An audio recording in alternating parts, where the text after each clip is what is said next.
My name is Detective John Harrison, and I have been working with the Seattle Police Department for 20 years now, and in all those years I have investigated countless missing persons cases and homicides. But there is one case that haunts me more than any other, not because of its brutality, but because of its moral complexity, and because even now I am not sure whether the person I arrested was a villain or a victim or somehow both. The case began on a cold November morning in 2019 when I received an anonymous call at the station, and the voice was distorted and robotic, and it said, "Detective Harrison, you need to search the basement of 4725 Maple Street and look for a hidden room," and that is all I can tell you, and then the line went dead.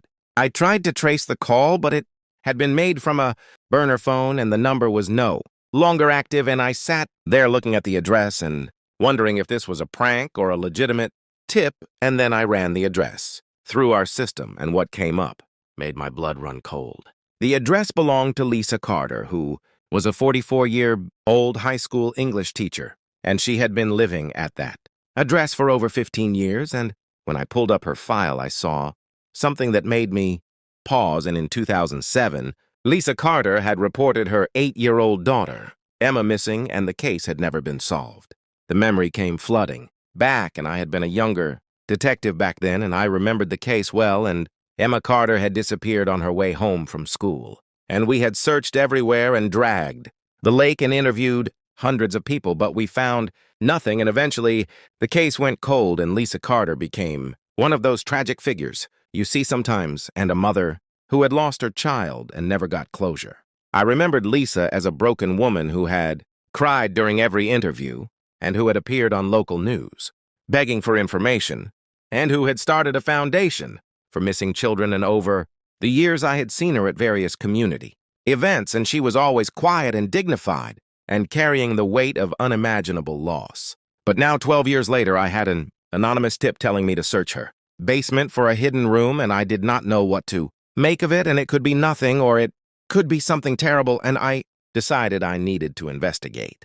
I brought the information to my captain and explained the situation, and my captain said we need a search warrant, and we cannot just barge into a respected teacher's home based on an anonymous tip, but I will call the judge and see what we can do, and within a few hours we had our warrant. I assembled a small team, and we drove to Lisa Carter's house, and it was a beautiful craftsman-style home in a nice neighborhood with a well-maintained yard and flower boxes in the windows, and it looked like the home of someone who had their life together, and I felt uneasy as we approached the door. Lisa answered on the second knock, and she looked surprised to see us, and she was a small woman with graying hair and kind eyes, and she was wearing a cardigan and holding a cup of tea. And she said, "Detective Harrison, and is everything all right?" And I said, "Miss Carter, we have a warrant to search your home." And her face went pale. She said, "Search my home. And why, and what is this about?"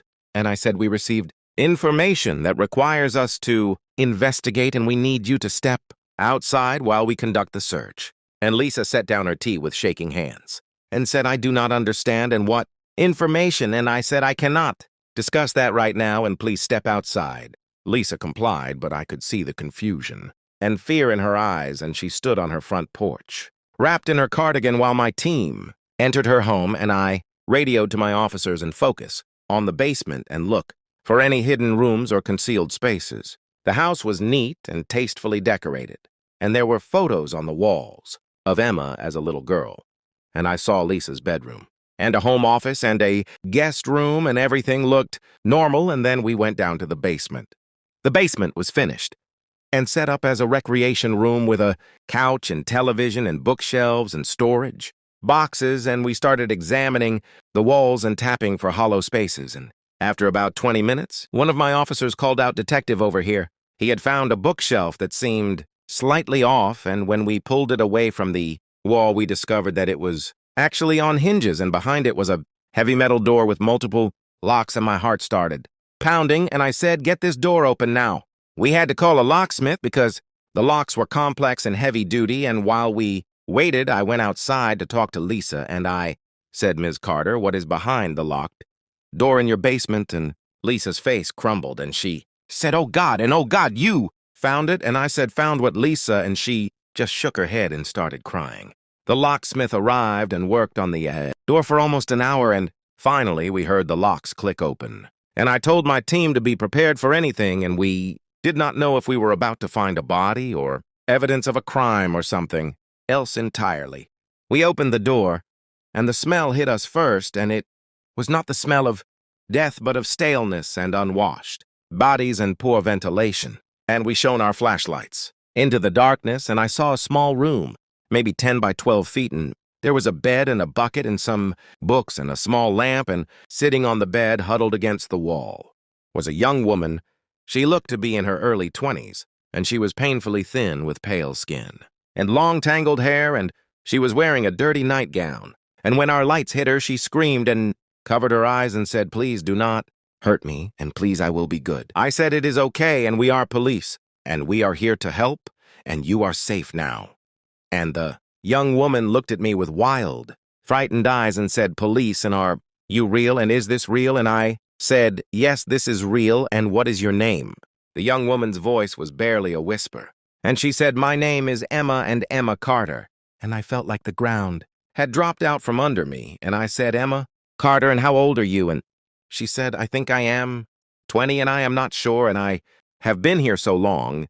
I turned to my officers and said, "Get paramedics here now, and we need medical attention, and someone get me a blanket." And then I stepped into the room slowly and said, "Emma, I am Detective Harrison, and I investigated your disappearance 12 years ago, and you were reported missing when you were 8 years old." And Emma started crying and said I was not missing, and my mother knew where I was the whole time. The paramedics arrived, and we carefully brought Emma out of the basement and into the daylight, and she squinted and covered her eyes and said, "It is so bright, and I have not seen the sun in so long." And the paramedics examined her and said she is severely malnourished and dehydrated, and has vitamin deficiencies and possible psychological trauma, and we need to get her to the hospital. As we were loading Emma into the ambulance, Lisa Carter tried to run to her, and she was screaming, "Emma, baby, I am so sorry, and I was protecting you." And Emma looked at her mother with confusion and fear and said, "Mama, what is happening?" And Lisa said, "I kept you safe, baby, and I kept you safe from him and from all of them." I had officers restrain Lisa and read her rights, and she was arrested on the spot for kidnapping and false imprisonment. And as we put her in the police car, she kept saying, "I saved her, and I saved my baby, and you do not understand what he was doing to her." At the station, I had Lisa placed in an interrogation room, and I went to the hospital first to check on Emma. And the doctor said she was in stable condition, but that she had been living in captivity for 12 years, and her psychological state was fragile, and she would need extensive therapy and rehabilitation. I asked if I could speak with Emma, and they said briefly, but she is very confused and disoriented. And I said, "I understand." And I went into her room, and Emma was lying in the hospital bed hooked up to IVs and monitors, and she looked so small and vulnerable.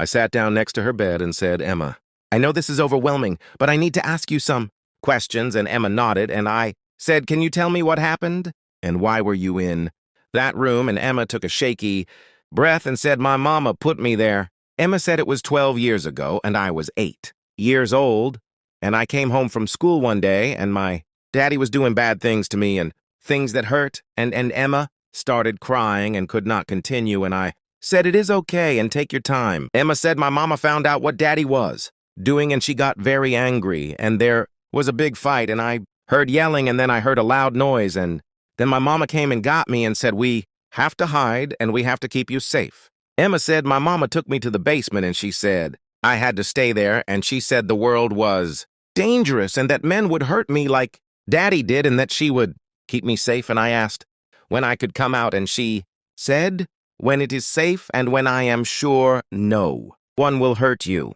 I asked Emma if she ever tried to leave, and Emma said the door was always locked, and my mama would come down every day and bring me food and books, and she would stay and talk to me, and she said she loved me and that she was protecting me. And Emma paused and said I believed her. Emma said years went by, and I would ask when I could leave, and my mama would say not yet, and it is not safe yet. And I stopped asking after a while, and I just lived in that room, and I read books, and I slept, and I waited. And Emma looked at me with tears in her eyes and said I lost my whole life. I felt rage building inside. Me and I thanked Emma for her courage and told her that she was safe now and that we would help her, and then I went back to the station to interrogate Lisa Carter. Lisa was sitting in the interrogation room looking small and defeated, and when I walked in, she looked up at me and said, "Is Emma okay?" And I said, "She is alive, if that is what you mean, but she is not okay, and she lost 12 years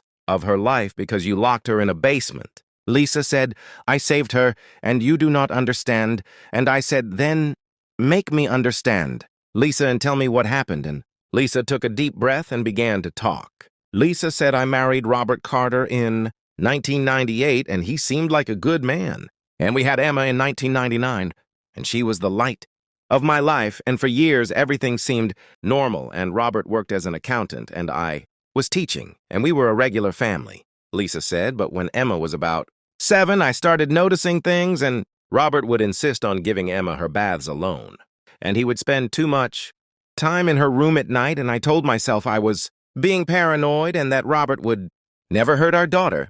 Lisa said, "But then one day, I came home early from work, and I heard Emma crying in her room, and I went upstairs and I walked in, and I saw Robert, and Lisa stopped and started crying and said I saw what he was doing to my baby." Lisa said, "I screamed, and Robert jumped up and started making excuses and saying it was not what it looked like, and I grabbed Emma and took her to her room and locked the door, and Robert was banging on it, and I called 911, but then I stopped. I said, 'Why did you stop?' And Lisa said, 'Because I knew what would happen, and the system would get involved, and Emma would have to testify, and everyone would know, and she would be traumatized all over again, and Robert had money and connections, and what if he got away with it, and what if they gave him custody?' Lisa said, I made a decision, and I told Robert I wanted to talk, and I sent Emma to her room. And Robert came into our bedroom, and he tried to apologize and make excuses, and I said I want a divorce. And Robert said no, and he said if I divorced him, he would take Emma, and I would never see her again. Lisa said we argued, and Robert got violent. And he pushed me, and I fell, and then he came at me, and I grabbed the lamp from the nightstand, and I hit him. And Lisa looked at me and said I did not mean to kill him, but he fell and hit his head on the corner of the dresser, and there was so much blood. I asked what happened next, and Lisa said I panicked, and I did not know what to do, and I could not call the police because how would I explain it? And Robert had hurt Emma, and I had killed him, and I thought they would take Emma away. Lisa said I decided I had to hide Robert's body, and I waited until night, and I dragged him to the backyard, and I dug a hole, and I buried him, and it took all night, and then I had to figure out what to do about Emma. Lisa said I knew Emma had been traumatized, and I knew people would ask her questions. And I knew Child Protective Services would get involved, and I could not let them take my baby, and so I made a choice, and Lisa looked at me with desperate eyes and said I chose to keep her safe. Lisa said Emma was so scared and traumatized from what Robert had done that she believed me, and she went into the room, and I locked the door, and I told her I would bring her food every day, and that I loved her, and that this was to keep her safe. I asked Lisa how she could justify keeping her own daughter locked up for 12 years. And Lisa said I was protecting her, and the world is full of predators and men who hurt little girls, and I could not let anyone hurt Emma again, and in that room she was safe. Lisa said I reported Emma missing, and I lied to police, and I cried on television, and I created this whole narrative because I had to, and I could not tell anyone the truth, and over the years, I would go down to see Emma every day and bring her meals and books, and we would talk, and I told myself I was being a good mother. I said, Lisa, you stole your daughter's childhood and her teenage years and her young adulthood, and you kept her in a prison, and Lisa said it was not a prison and it was a sanctuary. And I said, from what? And Lisa said, from everything and from the world that failed to protect her. The interrogation went on for hours, and Lisa gave me a full confession, and she told me where Robert's body was buried, and she admitted to killing him and to keeping Emma locked up for 12 years, and she said she would do it all again if it meant keeping Emma safe. We excavated Lisa's backyard and found Robert Carter's remains, and forensic analysis confirmed he had been dead for approximately 12 years, and the cause of death was blunt force, trauma to the head consistent with Lisa's account. The case became a media sensation, and the story of the missing girl who had been locked in her mother's basement for 12 years shocked the nation and people. were divided in their reactions, and some said Lisa was a monster and others said she was a mother, trying to protect her daughter from a pedophile. The prosecutor charged Lisa with second-degree murder for killing Robert and with kidnapping, and false imprisonment for keeping Emma locked up, and Lisa's defense attorney argued that Robert's death was self-defense and that Lisa had been acting out of a mental breakdown caused by discovering her husband abusing their daughter. The trial was set for 6 months later, and in the meantime, Emma was placed in a rehabilitation facility where she received medical care and psychological counseling and therapy, and I would visit her occasionally to check on her progress, and each time I was struck by how lost she seemed. Emma had spent her entire adolescence and young adulthood in that basement room, and she had no education beyond 3rd grade and no social skills and no understanding of modern technology or culture, and therapists said she would need years to adjust to the outside world. One day I visited Emma and she asked me about her mother, and she said, "Detective Harrison, is my mama a bad person?" And I did not know how to answer, and I said, "That is complicated." Emma said, "I love my mama and she took care of me and she brought me food and read to me, but she also kept me locked up and I am so confused." Emma said, "Part of me is angry because I lost everything and I never got to go to high school or have friends or fall in love or have a normal life, but part of me understands because my daddy hurt me and my mama was trying to keep me safe." And Emma started crying and said, "I do not know how to feel." I told Emma that her feelings were valid and that she had every right to be confused and angry and that therapy would help her process everything. And Emma said, "Do you think my mama loves me?" And I said, "Honestly, Emma, I think she does, and I think in her twisted way she thought she was doing the right thing, but that does not make it okay." The trial began in March 2020 and the courtroom was packed with media and spectators, and Lisa sat at the defense table looking frail and defeated, and Emma was brought in to testify, and it was the first time mother and daughter had seen each other since the arrest. When Emma walked into the courtroom, Lisa started crying and said, "My baby, and I love you," and Emma looked at her mother with a mixture of emotions and said, "I know Mama and the judge had to restore order."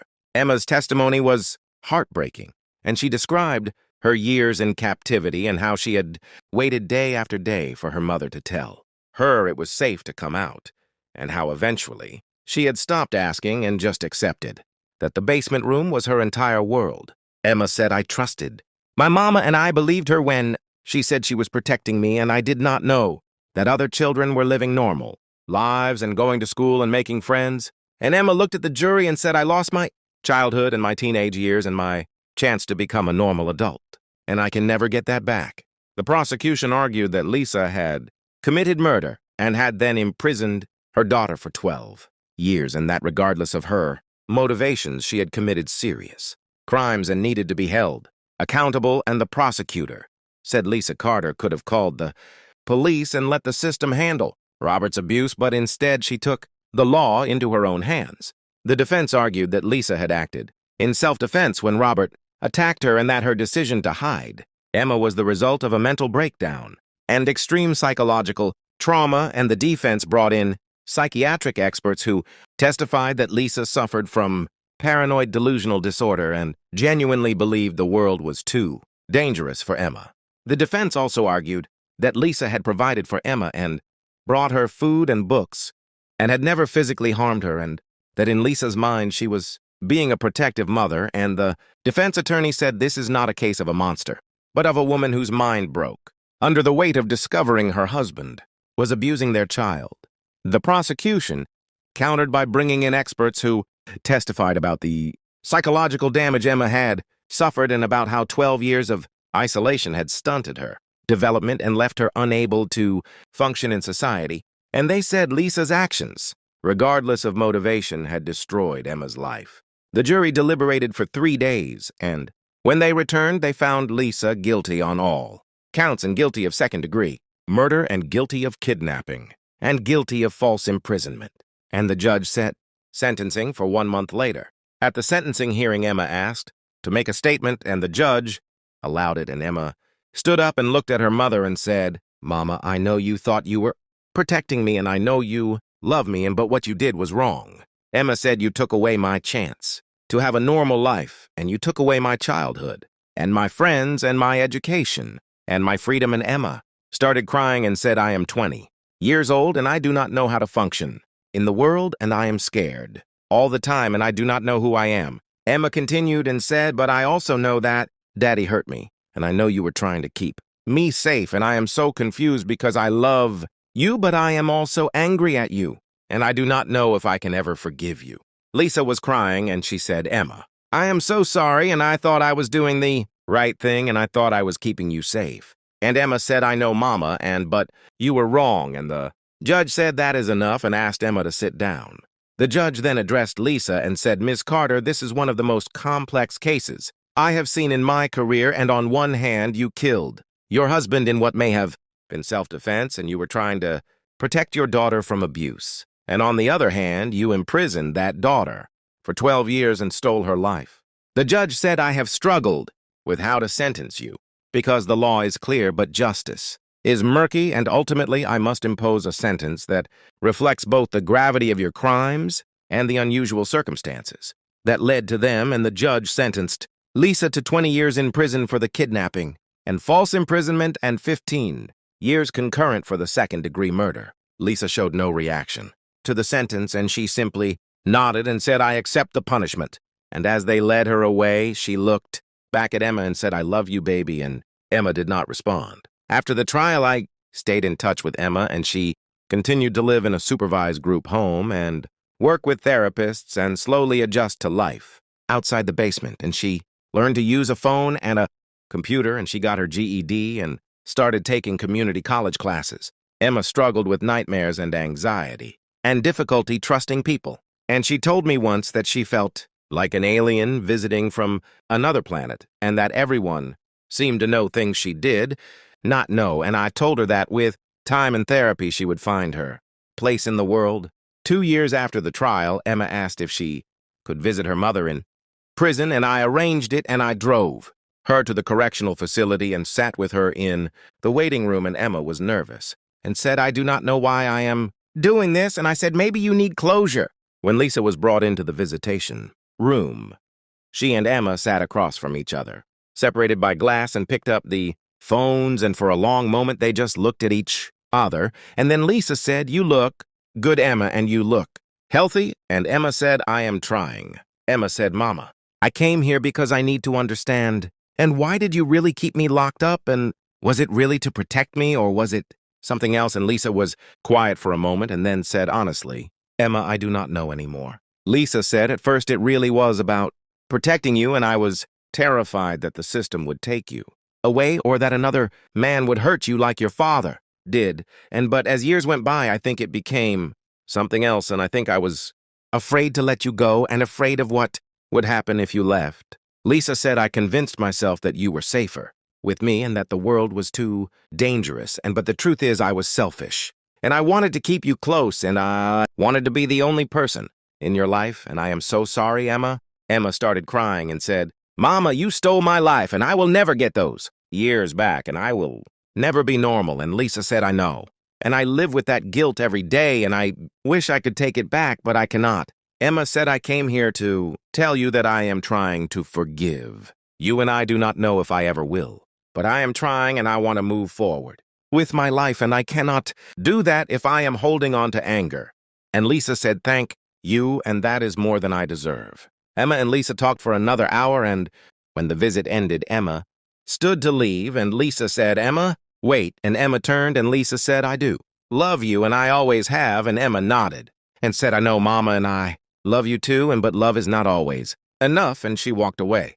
I have stayed in contact with Emma over the years, and she is now 24 years old and has made remarkable progress. And she lives in her own apartment with support from a social worker, and she is taking classes and working part-time at a bookstore and learning to build a life. Emma told me that she still struggles with trust and relationships, and that she has nightmares about being locked in that room, but she also said that she is determined to not let her past define her future, and that she wants to eventually work with other trauma survivors. Lisa is serving her sentence at a women's correctional facility, and she has been a model prisoner and participates in therapy and programs. And she writes letters to Emma, though. Emma does not always respond, and Lisa has said that she spends her time thinking about what she did and trying to understand why.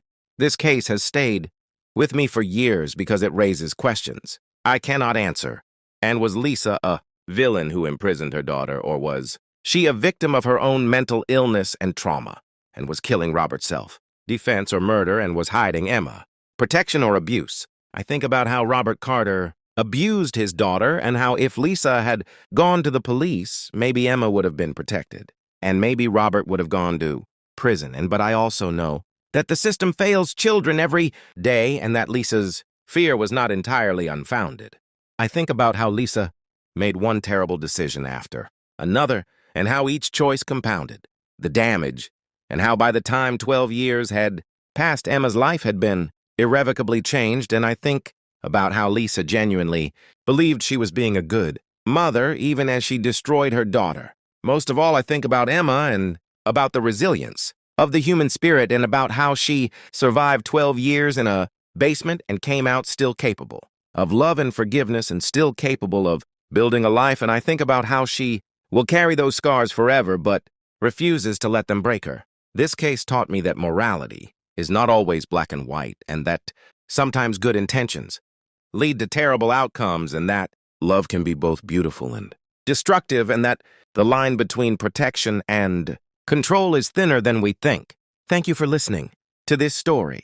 And if it made you think about the complexity of trauma and protection and love, then maybe some good can come from this tragedy. And if you want to hear more stories, subscribe because there are many more that need to be told.